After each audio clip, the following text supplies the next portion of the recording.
Atenção! Vai começar agora uma teleaula de processos de fabricação do curso profissionalizante. Este módulo tem um total de 80 aulas. Hoje você vai assistir a teleaula número 7. Bons estudos!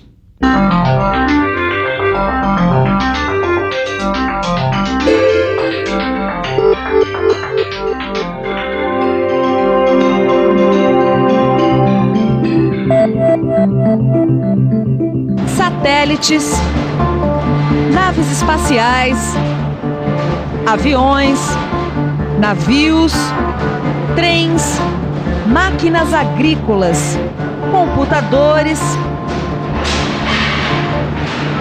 fogões, geladeiras e até panelas são resultado do encadeamento de vários processos de fabricação mecânica. Até uma peça simples como esta aqui passa por várias etapas de produção até chegar a uma forma como esta. Depois da fundição, são vários os processos de conformação mecânica que são utilizados até a formação de um conjunto mecânico. Processos como a laminação, a trefilação, a extrusão e o forjamento, todos eles assuntos principais das nossas próximas teleaulas. Hoje nós vamos começar falando da laminação. Na teleaula de hoje você vai ver como se faz a conformação por laminação. Vai ver todas as etapas da laminação de um produto plano e vai conhecer algumas características e defeitos dos produtos laminados. Imagina como ia ser difícil fazer um almoço numa panela sem o processo de conformação mecânica da laminação. Ia demorar um bocado, não é? Pois trate de abrir o apetite do seu conhecimento, porque a nossa teleaula sobre laminação está começando.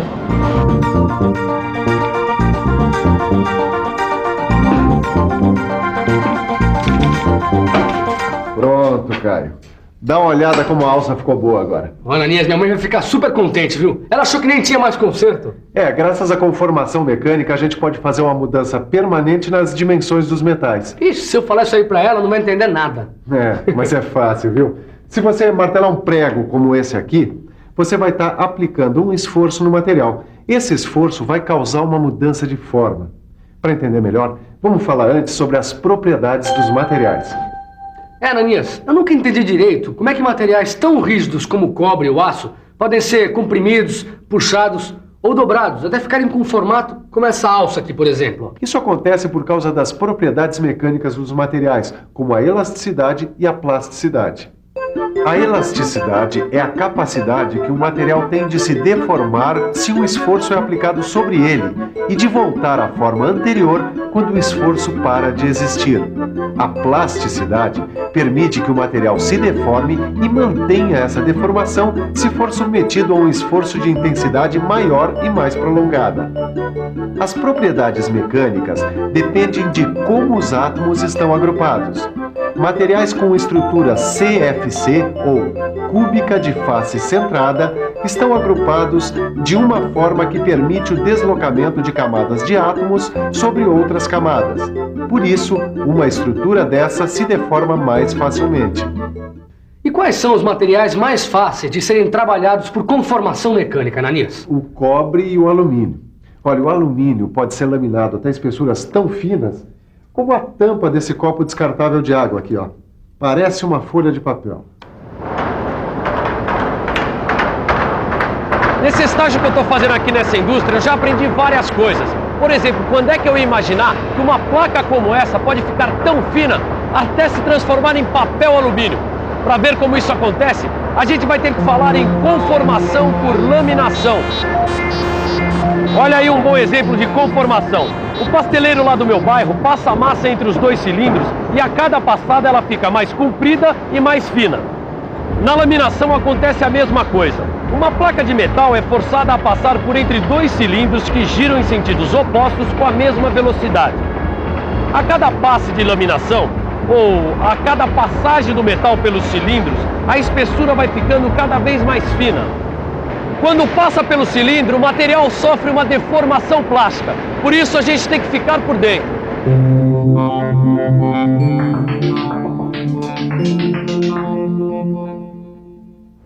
Por causa da deformação plástica, o material tem uma redução de espessura e um aumento na largura e no comprimento, sendo que a largura é limitada pelo tamanho dos cilindros.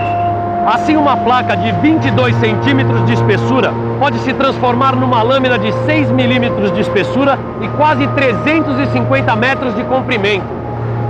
A laminação pode ser feita a quente ou a frio. Que tipo de laminação é feita aqui nesta fábrica?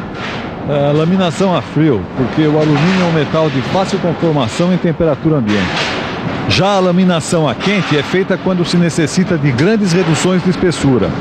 O aço, por exemplo, quando necessita de grandes reduções, é sempre laminado a quente porque, quando aquecido, sua estrutura cristalina apresenta a configuração CFC e as forças de coesão são menores, o que também facilita a deformação. Sendo a quente ou a frio, na laminação, parte dos lingotes que passam pelos laminadores podem se transformar em produtos de uso imediato, como trilhos, vigas e perfis, ou se transformar em produtos intermediários, que serão usados em outros processos de conformação mecânica, como a fabricação de automóveis e geladeiras.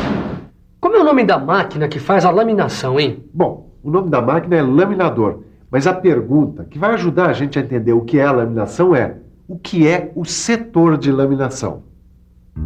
O setor de laminação é organizado de tal modo que a produção é seriada e os equipamentos são dispostos de acordo com a sequência de operações de produção. Depois de passarem pelos cilindros, os lingotes já estão com o formato final desejado. Nas instalações de uma laminação, a gente encontra fornos de aquecimento e reaquecimento de lingotes, placas e tarugos, sistemas de roletes para deslocar produtos, mesas de elevação, tesouras de corte e, é lógico, o laminador. Olha aqui um laminador.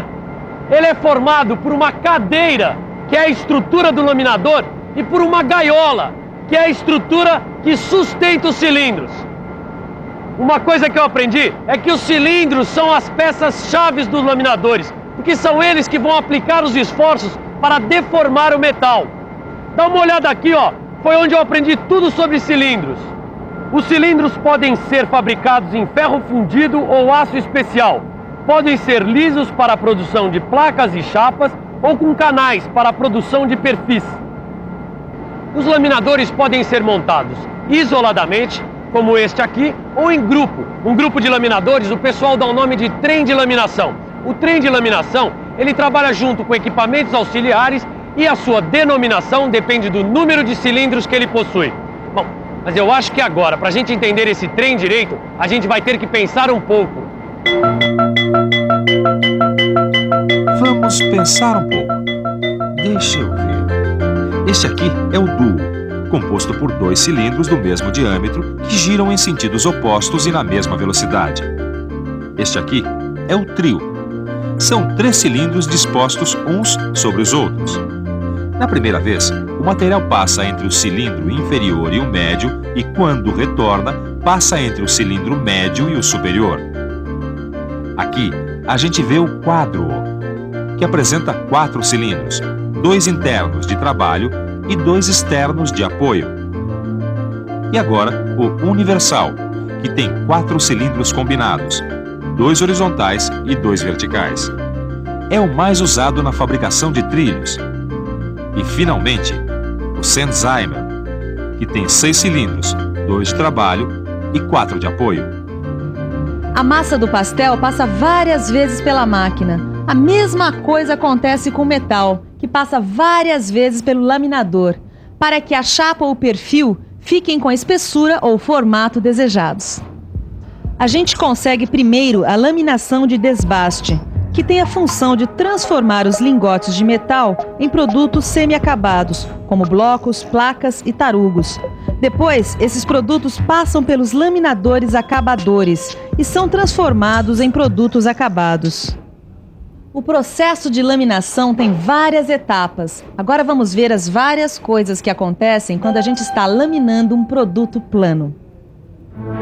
O lingote pré-aquecido passa pelo laminador de desbaste e se transforma em placas. A placa é reaquecida e passa por um laminador, que tem a função de quebrar a camada de óxido que se formou no aquecimento.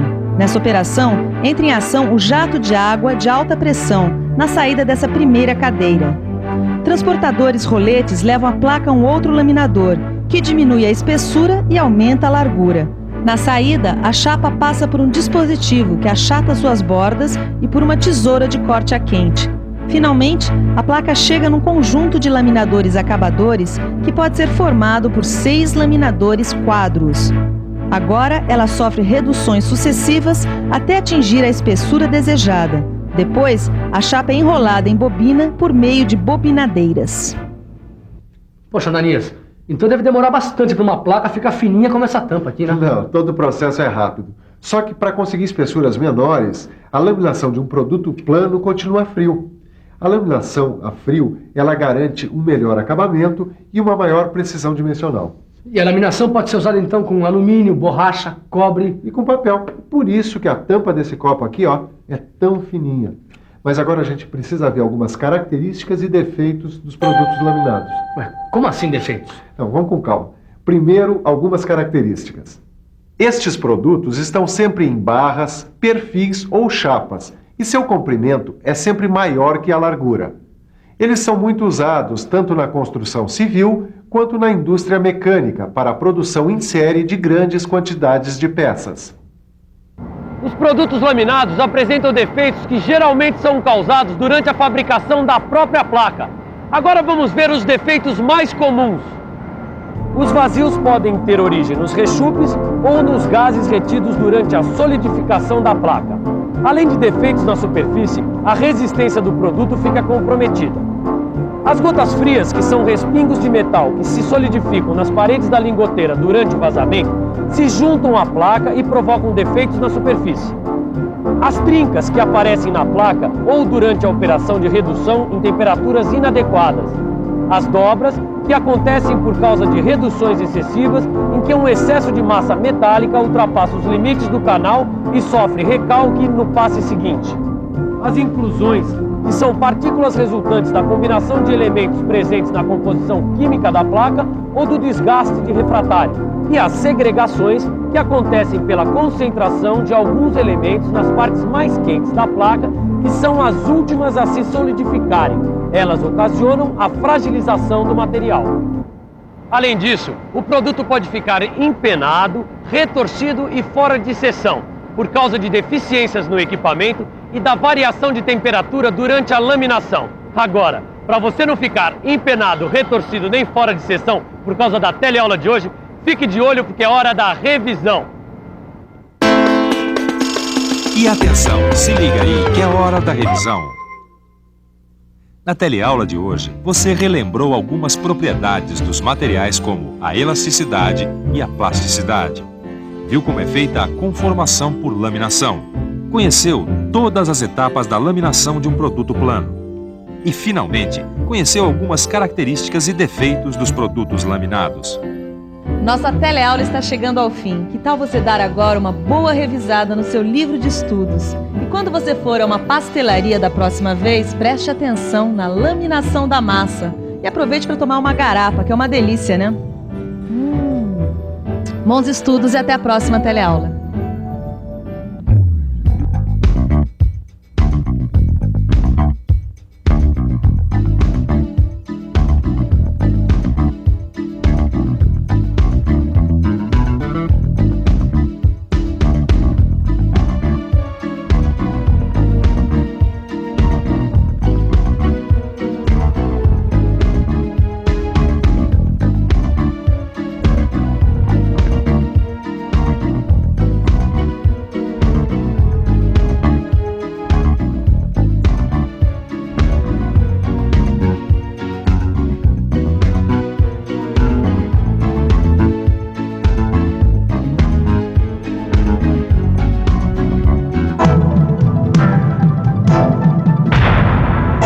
Telecurso 2000, um programa de educação do Sistema Fiesp e da Fundação Roberto Marinho.